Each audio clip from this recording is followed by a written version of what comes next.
And Pakistan is the recipient of 53 IMF loans, correct? Is that there are very deep structures in the global economy. So we live in a globalized economy. What role can cryptocurrency play? So in Pakistan, it's banned, like the state bank doesn't want. Can a state demand that its taxes be paid in a cryptocurrency? Right, so I think the RAST system is the basis for that. I think Easy Pesa, Yeah. Jazz Cash, that kind of does a little bit of that. 50 billion and something in shadow banking assets in the 1990s.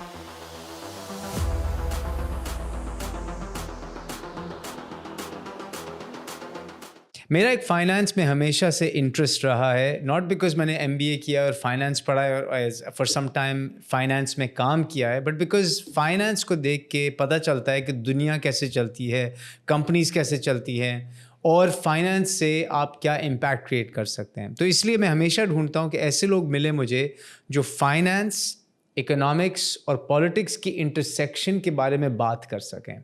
आज एक ऐसी ही शख्सियत है मेरे साथ जो इस मौजू पे बात करेगी. उसका नाम जवेरिया जाफरी है, PhD है UK से और उसने स्पेसिफिकली PhD की है इंटरनेशनल पॉलिटिकल इकोनॉमी में. और हम बात करेंगे इंटरनेशनल फाइनेंस के हवाले से, फंडिंग के हवाले से, IMF के हवाले से, ब्रेटन वुड्स एग्रीमेंट क्या था उसके हवाले से, और एक बहुत अहम सवाल का जवाब देखेंगे कि अच्छा फाइनेंस मिनिस्टर जो है उसकी क्या ट्रेट्स होनी चाहिए. So check out this episode on this subject of finance. Juvaria Jafri, how are you today?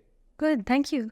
So Juvaria, international political economy, and you got a PhD in this subject. What is the international political economy? So the way I describe it when I introduce the topic to my students is that it's a subfield of international relations. So we know international relations as this sort of discipline that looks at how states interact with each other.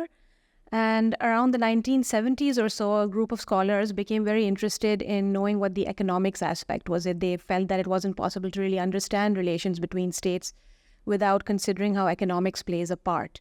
So one of the key scholars is someone, for instance, called Susan Strange.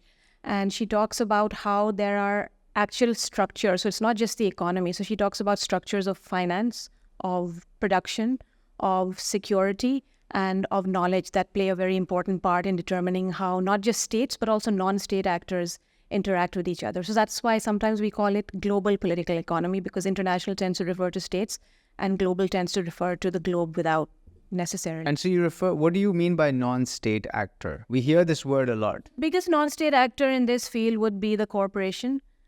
NGOs also play a big part. Would the UN be a non-state actor? Yeah, And absolutely. the IMF is a non-state actor? Absolutely. So that's one of the founding events of the discipline itself, right? You look at how around the end of the 1940s, after the Second World War, we have the formation of what we call the Bretton Woods institutions sometimes. So there's the IMF, the WTO, which was initially the GATT, and also the World Bank, which had its origins in the IBRD, which was involved in the Marshall Plan and sort of supporting the economies that were devastated after the Second World War. So the idea was that the World War II took place. You wanted to rehabilitate a bunch of countries.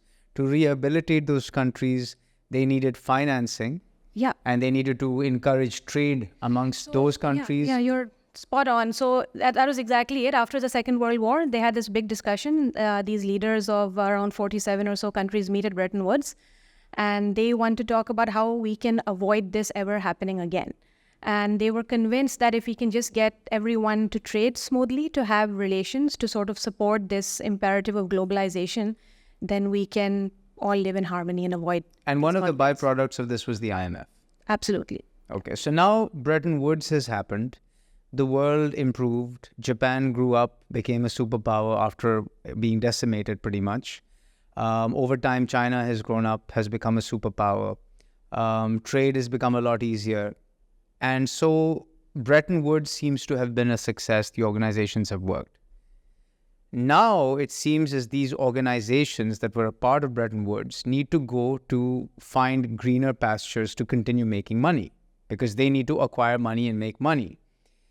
And they look at these developing states like Pakistan or like parts of South America, or they look at Afghanistan, and they think that, you know what, here's an opportunity for us to continue doing great work or continue making money Is that how the mindset is of these non-state actors? I mean, that's one way to look at it. So interestingly, before the global financial crisis, there was a time in the 2000s where there was a real perception that the IMF would just go away. They didn't have any work to do, right? So in the 80s, it was very apparent that they pulled a lot of countries heavily into debt, that they'd mismanaged them, that they'd imposed these very strict austerity policies.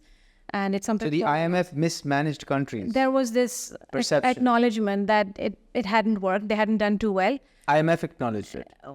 Well, not so openly. The IMF has actually put out stuff saying that neoliberalism needs to be controlled. So it's very indirect, but that's a way of critiquing the sort of stuff that they'd done themselves. Right. So there is, widespread consensus that they didn't do things as well as they could have. And Pakistan is the recipient of 53 IMF loans, correct? 23. Sorry, 23. But it is the highest recipient. No other country has been involved in so many programs as Pakistan. So the biggest ones are Argentina, Ukraine, Pakistan. Egypt is also up there.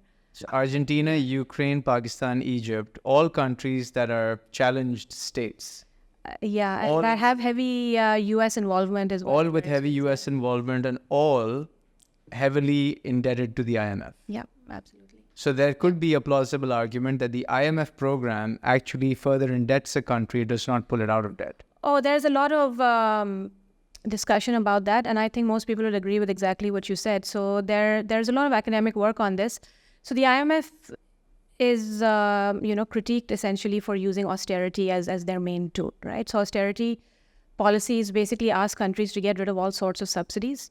They are known for, and especially around the 1990s, they went on this rampage imposing structural adjustment programs. We call them SAPs sometimes. So there's this fascinating book called Planet of Slums by this guy called Mike Davis. And he talks about different slums. So Karachi is in there, Mumbai is in there, Dhaka, Buenos Aires, they're all there. And he directly links it to the structural adjustment program, to the various subsidies that were taken away and impacted basic things like safety nets, sanitation, so on. They all have a cost in human capital. So that's one mechanism. The other mechanism is very simply that they decide how you're going to raise your tax revenues, and that doesn't always work, right? So they try to impose, and they succeed most of the time, and we've had a fuel price increase just here few days ago. So that sort of thing is very perceptible. We feel it all the time. The argument then is that on one hand, they're doing fine. They're helping us manage our fiscal deficits, and we're all okay with that. We know that there's a fiscal deficit. We know that by lots of measures, we're spending way beyond our means. But what is the effect of that on the local economy, right? What does that mean when people don't have enough food to eat? Their nutritional intakes are low and that sort of thing. So it's very heavily debated, but I think a lot of people would agree that the IMF policies are very counterproductive very often. So if they are counterproductive, if they have left countries in debt, and if it worked, but it also has worked on certain countries, right? What were the models where the IMF actually did work? So there are lots of countries that have successfully completed programs. So the issue with countries like Pakistan, Egypt, and so on is that they often fall into this trap where they can't complete the program. So the program is such that it's organized in tranches. So you get one tranche, you fix your balance of payments, you're stable, and then you decide that you don't want to go through with the rest because you don't want to implement those austerity policies, you don't want to get rid of certain subsidies, you don't want to raise taxes in certain areas. So that's, I guess, one measure of success in the sense that you don't continue to need it, and then you're kind of on your own. Pakistan's case is quite acute because they just keep going into these programs again and again and again, and a lot of the policies are not people-friendly, right? So they might benefit people who are in the financial sector. There's stabilization, there's a better story to pitch if you're trying to get external investors and so on. But it doesn't always work if you're, focused on people who are deeply affected by rising food, petrol, and so on. So austerity measures do not necessarily have the required results. Yeah, absolutely. I mean, austerity it's not just restricted to us in Pakistan, right? At the whole, a large chunk of the OECD has been living through austerity. And there's a raging debate on that, and that's going to shape how politics is done in many countries. So in England, for instance, they had, when Boris Johnson came into power, his sort of opening statement was that austerity is over. And then we got into COVID, and they again went into huge amounts of debt to support people while there were lockdowns.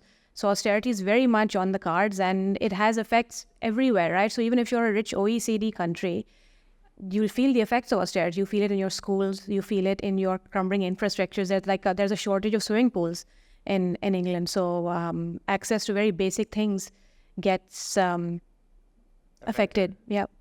So how, if a country like Pakistan has the option, I mean, it's going through the program, right? It's going through the different tranches. It's asked to follow these austerity measures.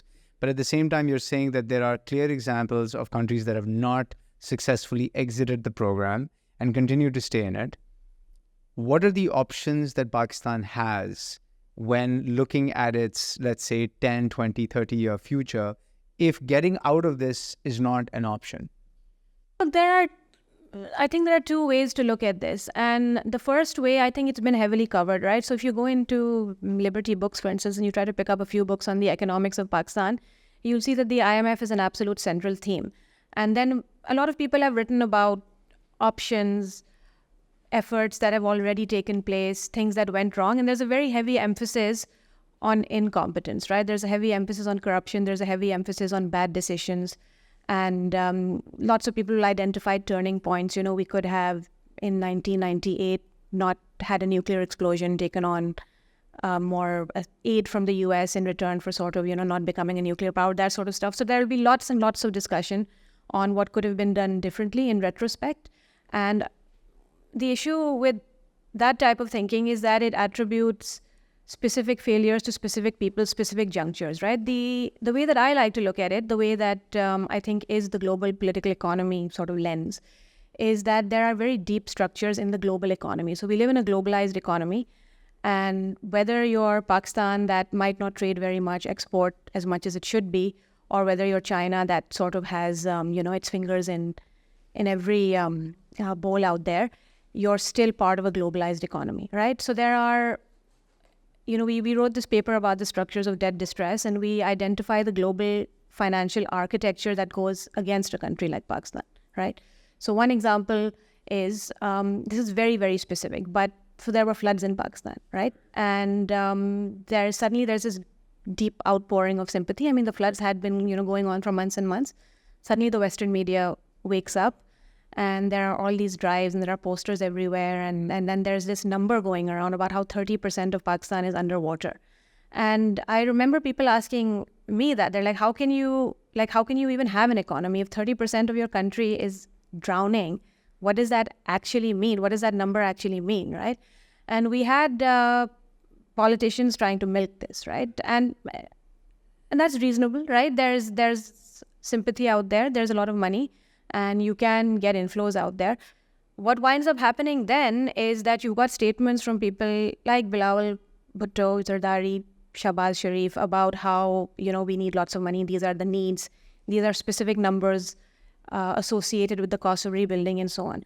What happens few months down the line, you have the credit rating agencies downgrade Pakistan, and they're directly quoting those numbers, right? So they're quoting numbers that have been issued by the government about how the economic effects are so devastating that unless a certain inflow is received and rebuilding takes place at a certain pace, you're not going to be able to sort of get back to your growth trajectory or so on. And you get these credit rating downgrades, right? And in one sense, that's logical, right? You've got actual government data coming in saying that this economy is basically in very, very deep trouble. But it's completely counterproductive, right? So that's sort of like one of the infrastructures that we're always subject to, right? So we're subject to like this entire sort of system of credit rating, for instance, right? The other infrastructure that we draw attention to is what is sometimes called ICSID, the International Court for the Settlement of International Disputes. Okay. Yeah, which is, it's a World Bank subsidiary organization, essentially. So the World Bank has set up this organization so that bilateral treaties are honored, right? So that's part of the earlier Bretton Woods agenda, where you want to have institutions and systems to facilitate trade among nations, right? And one of the issues they were having at one point was that a lot of countries were reneging on their bilateral treaties. So they asked people to sign on to ICSID, right? And so how would they renege? They would not They would just say that, yes, we've committed to having your corporation come and invest, or We'll take your money, but we're not going to fulfill on our part of the trade. well, so what happened in Pakistan with the exit case was the very famous TCC or the Reko-Dik case in Bangladesh, right? And exit basically arbitrated. And what had happened was that the government, there was a bilateral treaty with Australia, and one of the owners of TCC, the Tethian Copper Company, was Australian. And they basically held them to account when the Baloch government said that we think the valuation hasn't been done correctly, and we think we can get more out of this, so we want to break the deal and basically mine the minerals ourselves. But because we're committed to this bilateral treaty and because we're signatories of the ICSID, that went to the courts, right? And it went on for many, many years. Eventually, the court rules in favor of the corporation. And generally, if you look at the history of cases of courts or institutions like ICSID, it's very pro-corporate, right? Because that is the thrust of the Bretton Woods institution. If you are to have free trade, it is going to be corporations that are going to be directing it. And the penalty for Pakistan was $6 billion, which is, much more than you get in a single IMF tranche or so on, right? Anyway, so there was an agreement. Eventually, they didn't have to pay that out. But these are just to sort of exemplify how even if you break out of the IMF, even in some hypothetical situation, if you just clear your account completely, there are other structures that do place restrictions. So I guess if you're considering how to move forward or how to what kind of advice you can give to policymakers, then that would have to extend beyond the structures, right? Like how can they have a voice in these structures?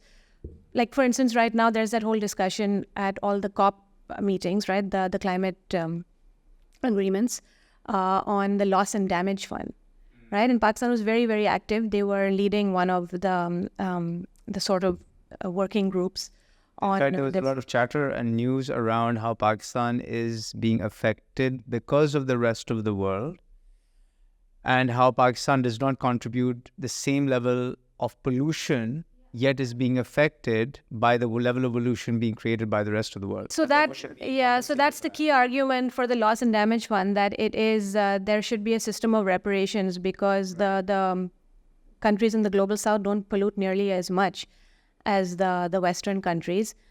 And the other part of the argument is that, things like the Industrial Revolution, things like the whole model of capitalism are quite polluting. And some countries have benefited from that, and countries like this one, like Pakistan, which aren't really fully capitalist economies, haven't really contributed to that. So it is definitely. What role can cryptocurrency play in sort of weakening state currencies, and sort of devolving that power and making it more decentralized? I mean, they talk about decentralized finance, but at a state level, how soon can something like this take place, and what benefit could there be for a country like Pakistan?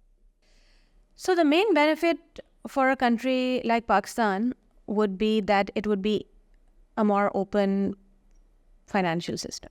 Okay, now that's a benefit theory. Why would anyone want that? Now, why would anyone want that? So if you talk to our friends who are, founders of startups and so on, this is their pet peeve, that you can't transact easily. So if you really want to have a nice, diverse foreign clientele, you have to turn up in Dubai, open a bank account, Singapore, that sort of thing, right? So if crypto became mainstream, and keep in mind it's not mainstream anywhere, right? So in Pakistan, it's banned. Like the state bank doesn't want any interaction to take place in cryptocurrency. But even elsewhere, it's still, very much under debate what the benefits are, right? And there's skepticism primarily because it can be used for illicit activities. But there's also skepticism exactly going back to what you said, right? That it undermines the state, right? The state basically has power over currencies in our system, right? What we call the fiat currency system, because the state demands that you pay your taxes in a certain currency, right? And you can have economies becoming increasingly dollarized, but as long as the state demands that you pay your taxes in a certain currency, that currency is still going to have some basic value. And why can't the state demand that it be a cryptocurrency? Can a state demand that its taxes be paid in a cryptocurrency? I don't think anyone's done that, but why would they do that? They'd lose the power to issue currency. They'd lose one of their very basic and core and the state responsibilities. Continues to need that power. The state continues to need that power. So what now in Pakistan, we're constrained, right? So the state can't issue currency indefinitely. They try to, and that's reflected in our fiscal deficit, right? So when the state finds that they have expenses that exceed their revenues, and we have a low tax to GDP ratio, so we do have a problem mobilizing tax revenues, they plug that gap by essentially issuing currency, right? So what they're doing is that they're getting banks to buy their bonds, but that issuance of the bond is, akin to New currency. is a new currency, right? So the banks buy it, and that's what we do, and that's inflationary, right? So that's our hard constraint, that it's inflationary. And in some countries, the inflation isn't such a big deal because there's an argument about how actually your inflation brings down the level of your debt, right? So you saw that in the EU. For instance, when interest rates rose post-COVID, it's a big deal because it's inflationary and, food costs go up and so on. But actually your debt also goes down, right, in nominal terms. So it becomes easier to service your debt. The problem over here is that inflation causes your currency to depreciate. So we don't have that tool, right? So it's a useful tool if you're in a country that's more monetary sovereign, where you have more monetary power, but we're constrained. So that's part of the story of sort of being really low in the hierarchy. If you had a cryptocurrency, then you'd lose that power to issue currency. You'd lose that power to tap into the banking sector to buy your bonds and so on. So that's one very important thing that's happened over the last year or so, right? The new IMF sort of led legislation around state bank autonomy is very much about not letting the banks letting the private bank step in, but not letting the state bank assist the government in plugging its fiscal deficit, right? So the issuance of currency, that task, that role of sort of being the sole issuer of fiat currency is very important to any government, whether they're low on the hierarchy or high on the hierarchy. The other issue, and I know the state bank has voiced this very regularly, if you also look at the website of the Bank for International Settlements has a lot on this, on cryptocurrencies as an issue in terms of capital controls. So if you look at recent studies, for instance, econometric studies of where cryptocurrencies are being used most frequently, you'll see that there's a very strong link between countries that have tight capital controls and how often cryptocurrency is used, right? Because they can actually track which currencies buy the crypto and which currencies where the inflow versus the outflow is. And that's basically because there's a large informal economy over here. So there's a lot of cash. There's a huge drive to crack down on cash, but there's still a lot of cash. And when you have that sort of system and you want to take that money out of the country, crypto is quite viable. So it would be quite devastating if there was sort of a free flow of crypto because aside from, taking it in your suitcase or setting up an account in Dubai, there actually isn't any way to really move money outside. I mean, there are lots of little ways, but there's no kind of institutionalized way. So relying on cryptocurrency in Pakistan would be the easiest way to bring sort of the the heavy cash system that we have going on into a non-cash documented system. But that doesn't have to be crypto then, does it? It just has to be any kind of digital currency would be it, right? So I think the RAST system is the basis for that. I think they're trying to get that to work. Even a lot of this Easy Pesa, Jazz Cash, that kind of does a little bit of that because it takes cash, puts it into a system. Yeah. And then you can move the money across from one user to the other user using a digital method, right? Yeah, so Pakistan has actually done really well in that, right? It's one of the more successful case studies in But it still has a lot in cash. Still has a lot in cash. I mean, there's the Indian approach where you basically just have a live TV announcement. Yes, say this note no longer. Yeah, and then you cause massive queues at the bank. But even then they found that most of the currency actually came back into the system. Like they had these estimates of how much currency is black and it's not going to come back. So I don't know how effective it was for reducing the size of the black or the informal economy, whatever you choose to call it. But it did boost their digitization. So yes, in that sense, it's been a big success. And then the other thing, and the IMF talks about this as well, right? When they talk about reducing subsidies and, your policymakers respond by saying, but that's going to be devastating and people won't have food to eat. And their response is, well, why don't you just give them direct transfers, right? So that happened very successfully during COVID because of the SARS scheme. So that was the BISP program that became the SARS program. You gave people money directly. It's a program that started in Sindh. I think they're growing it nationally now and so on, So I think that was a good program. So it's a huge success and it's one of those things that Pakistan is known for in good terms. It's successful. People are very happy with it. The issue then is your, regulation of data privacy and that sort of thing, right? Because over here, I mean, at one point you could just open any drawer in your home and you'd find somebody's CNIC. And so it's quite disturbing in that way.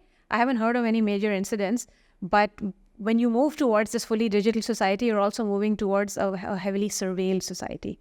And that Pakistan would be one of the most heavily surveilled society, because I think it is the only country that I can think of where an entire family tree is documented, linked to every single asset and bank account you own. Yeah. So you can tell at any point in time which family member is connected to you, what bank accounts you have, which car you drive. The US doesn't have this. Yeah. And the US doesn't know which bank accounts are connected to your social security number, and it's not documented that way. So we are already a very heavily surveilled society. But you think places like the US don't have that because they're just not competent enough, or why do you think they don't have it? I'm sure they could. So they have that information, but it is not a centralized repository the way it is here, available for the masses, that they kind of can pull the data out as and when they please. You can't pull that kind of data in the US. But that's also because we don't mind as much. Like we haven't. There will be major privacy issues. Yeah. I mean, we don't seem to mind our privacy being. We have too many other issues for privacy to be a top issue. That's probably it. So same in the UK, right? So there's this whole thing about how anyone can walk into the NHS and get treatment, right? Nobody ever asks for your ID.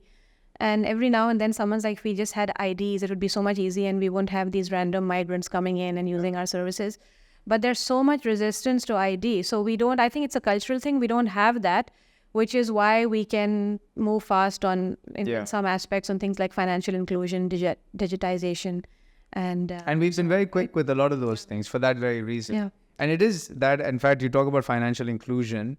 It takes me to my sort of second point. I want to switch gears. You've written this paper on shadow banking, right? And you explained to me the concept of shadow banking. I find it fascinating. Walk me through what the concept is and why is shadow banking a boon for the local cash-driven Pakistani entrepreneur? Yeah, absolutely. So for me, the background is that when I started doing my PhD, that was a few years after the global financial crisis, and everybody sort of who had an interest in finance and was working in political economy was very interested in this idea of shadow banking.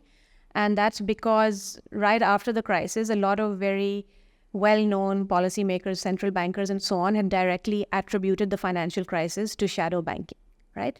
So shadow banking is essentially part of the financial sector that's different from the traditional model, right? So the traditional model is when you're a bank, you mobilize deposits. So you want to have lots of branches, you want to have relationships, and you want to have lots of people put their money in your bank because that's what you're going to lend. And when you lend that money, you get interest off it, and that's basically your business model. Now, around sort of the 90s or so, this model sort of really started to change. We had, I think the figure is something like 50 billion and something in shadow banking assets in the 1990s. And around the time of the global financial crisis, before the crash happened, it was over 200 million, right? So we're not talking about like an increase in tens of times, we're talking about hundreds of times, right?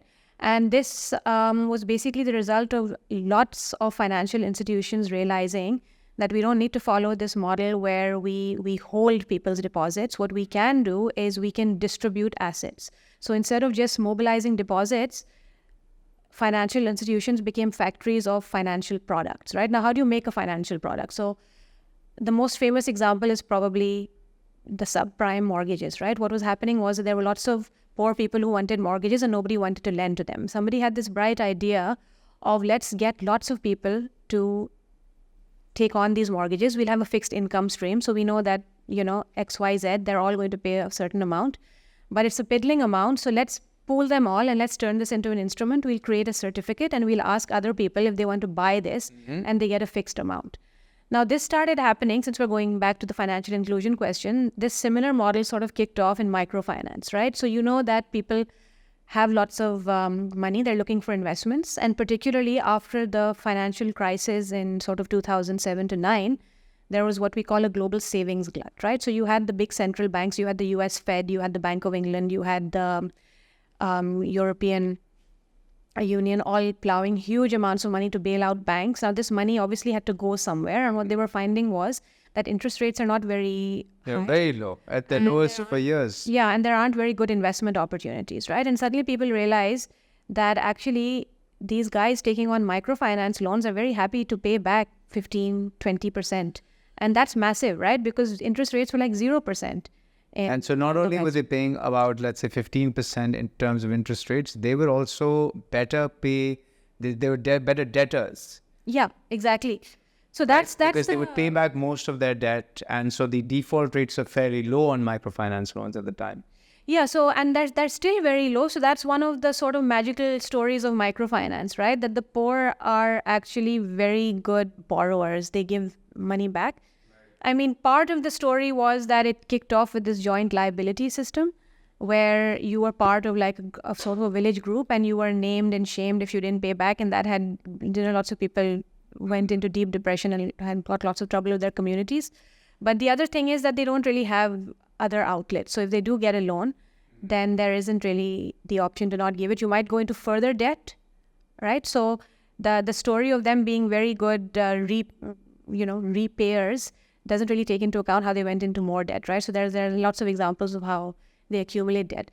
But yeah, very much that's important for people investing, right? That if you invest in microfinance, so if you're an investment banker, you decide that I'm going to start something called a microfinance investment vehicle. So I'm going to set up a company and I'm going to tell all of my sort of contacts, potential investors in the big financial sectors, London, Paris, Frankfurt, that here are opportunities and I've set up this company and all you need to do is commit a certain amount and I can guarantee you'll get something, a certain percentage back. That's linked to what the microfinance borrowers in places in Africa, in South Asia, in Latin America are going to pay back, right? So microfinance sort of becomes commercialized. It becomes what we call financialized, essentially.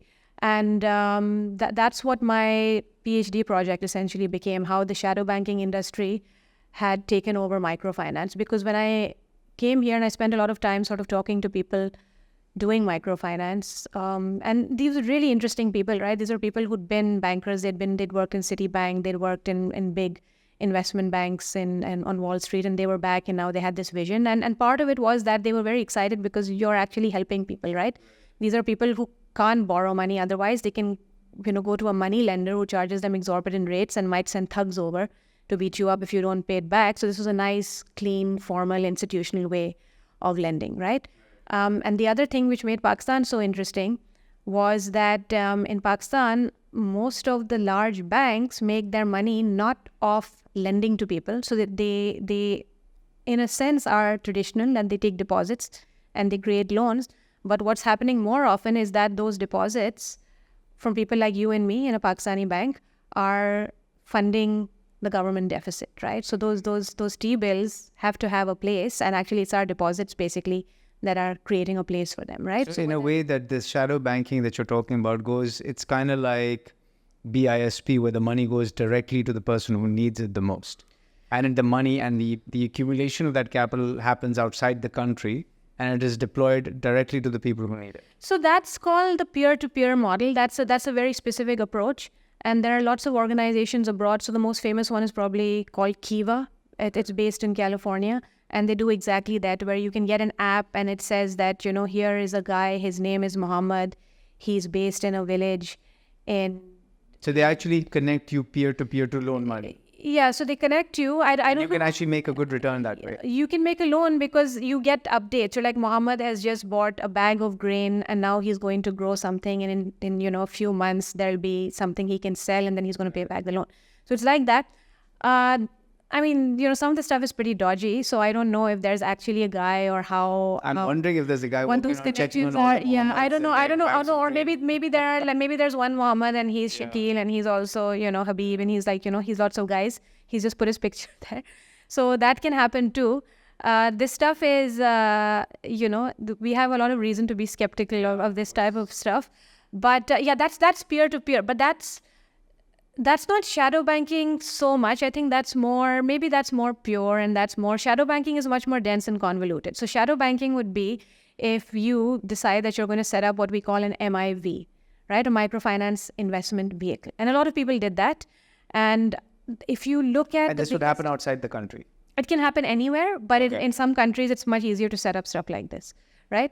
So you find that you've got lots of people willing to invest. They're very happy to get 15, 20, even more as a percentage return. And you gather their money and you've created these instruments.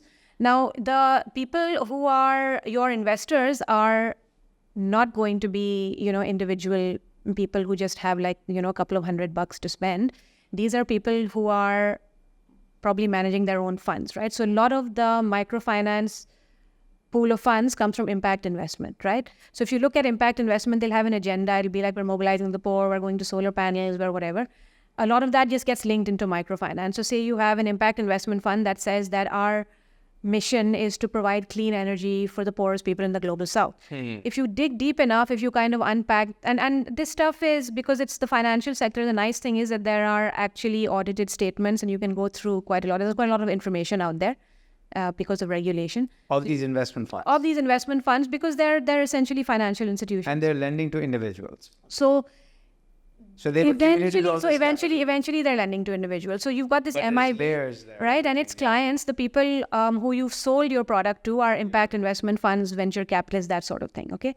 Now you've got this whole pool of funds. You're an MIB. Now, yes, in theory, you could go and you could turn up and you could start giving it to individuals, but that probably wouldn't be advisable. I don't think the state bank would allow you to just turn up.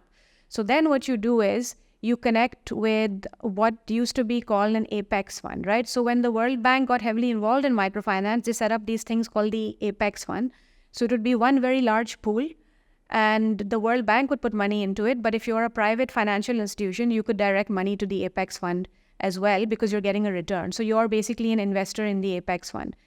Those things have evolved now. So we had things like the Pakistan Poverty Alleviation Fund, which also got involved with the Apex Fund. Then we have organizations over here, I think it's called Karandaz, which are also backed by organizations like USAID, the German KfW, and so on, right? So there are a lot of the clients then are not individuals, but they're investors like impact investment funds. Some of them are donor agencies. Some of them are other sort of social impact. So the fund accumulates the capital, finds an impact investing fund, finds a donor agency, funds those, and then they use their infrastructure to then find the target that they want to invest in. So it winds up in a nice pool of fund, which in a nice institution. So maybe it's like a Karandaz. It used to be a Pakistan Poverty Alleviation Fund. So there are institutions within Pakistan that do microfinance. So I'm going to go to my last questions. You have a very good command on the subject of finance, of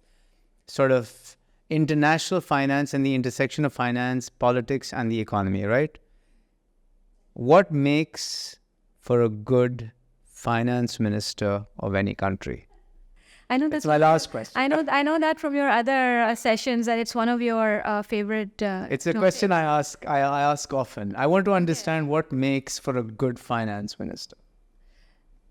So I think finance the traits, the characteristics. Finance ministers should not come, and that's maybe a personal opinion, but I think there should be some skepticism around appointing finance ministers who have a purely financial investment banking sort of background. Why should a commercial banker not be a finance minister or an investment banker not? I don't think there should be a bar on anyone. What is the? But I think there should be.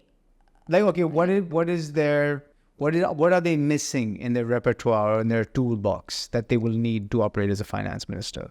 So I think what they're missing is a more maybe sort of historical, holistic perspective. But what they're probably also missing is, so when you're a banker, you just do certain things and they work, but it's important to keep in mind that those things are oriented towards certain maybe sectors of the economy, certain interests, certain perspectives, right? And I think we've done well with many finance ministers who've been successful in stabilizing our balance of payments, of drawing in capital. Those are things that investment bankers do really well, right? They know how to sell things, they know how to pitch the country, and so on. But I think what's been missing is a perspective that would take into account a sort of more holistic view, right? So what I'm talking about is if you want to grow your industry, for instance, right? There are other ways to grow your industry that don't focus on maybe just, the top 100 companies in the KSC, for instance, right? So those are, for that you need out of the box thinking. And where would you find that? Out of the box thinking. Where would you find that? I don't know. I think if you Would an economist make a good finance minister? So no, not necessarily at all. So, but the problem with that, and that's a really, really good question. And being an economist doesn't qualify to be a finance minister at all. Because you're a pure academic. So I'm an academic. No, and I'm saying but I'm not an economist. And what I know about economists, because I wanted to be an economist, I wanted to sort of do a PhD in economics. But what you find very quickly when you get into economics at the postgrad level is that you have to find your focus very, very early on, right? So if you can go on Google Scholar, you can find any economist, and you'll find that they have a very, very narrow focus. So actually, economists probably don't make very good finance ministers unless they don't think macro. Well, they can be macroeconomists, but if you're a macroeconomist, then you're a macroeconomist of something. So you're a macroeconomist so you're of balance of payments as crisis. an economist, you're not thinking macro across different variables. So it's challenging. You can, but you can only do that if you've got experience in the industry, if you've sort of stepped out, maybe you've done various consulting projects, maybe you stepped out into the field. But being an economist on its own is a very so then what makes a good sparse set of qualifications? It's not an economist. It's not a banker. Even though the U.S. Treasury secretaries typically have come from investment banking or commercial banking backgrounds. So if it's not those guys, if it's not an economist, who makes or what are the qualities of a good finance? So a finance minister of Pakistan?